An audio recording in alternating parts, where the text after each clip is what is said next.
Selanjutnya MC. MC nanti lagi sekali lagi sama Ustaz, karena tadi Ustaz ada beberapa perubahan. Yang pertama, MC. Kalau salah di MC udah rusak terus, semua rusak. MC harus sering digeladi. Naik ke atas. Kalau memang rumit, nggak usah diganti lagi lanjut itu. Tapi kalau memang masih bisa, supaya nampak. Selanjutnya parkir. Sampai tadi di luar agenda ini parkir. Parkir sesuatu yang sangat penting.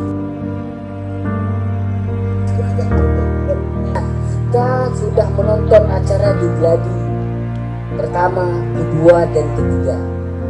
Besok malam kita bukan penonton, tapi kita penyaji.